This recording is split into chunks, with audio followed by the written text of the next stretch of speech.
నాకేం ఈసారి చిన్న మెజారిటీతో కాదబ్బా, కొంచెం భారీ మెజారిటీతో గెలిపించాను. ఎందుకంటే నేను ఆలోచిస్తే నేను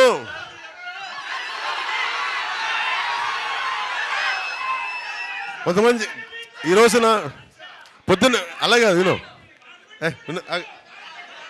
పొద్దున్నే అడుగుతా ఉన్నారు, పొద్దున్నే అడుగుతూ ఉన్నారు, పొద్దున్న ఎవరు చెప్తా ఉన్నారు, మరీ అంత లక్ష్య ఆశించడం దుర్మార్గం, అంత ఆశించకండి అంటున్నారు.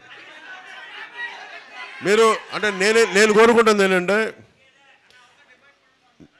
అంతేనంట, నేను కోరుకుంటుంది ఒకటే, నా జీవితంలో విజయాలు చాలా తక్కువ చూశాను, ఎప్పుడు అపజయం ఎదుగుతూ వచ్చాను. సినిమాలు ఫ్లాప్ అవుతుంటే హీరోయిన్ అయ్యాను నేను. అందుకే హరీష్ శంకర్ ఉస్తాద్ భగత్ సింగ్ ఒకటే అడిగాడు, మీరు ఎప్పుడు గెలుపులో ఎదగడం కంటే కూడా మీరు ఓడిపోయే కొద్దీ ఎదుగుతారు మీరు. అలాగే మా గ్లాసు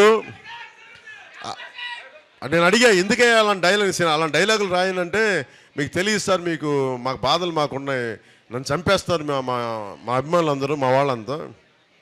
ఒకటే చెప్పాడు, పగిలే కొద్దీ పదునే కొద్ది. అలాగా ఎగ్జాక్ట్లీ అదే చెప్పాలనుకుంటా. వైసీపీకి ఏంటి అలవాటు చేసుకుందాం. ఫస్ట్ చెప్పండి, వైసీపీ ఏంటి,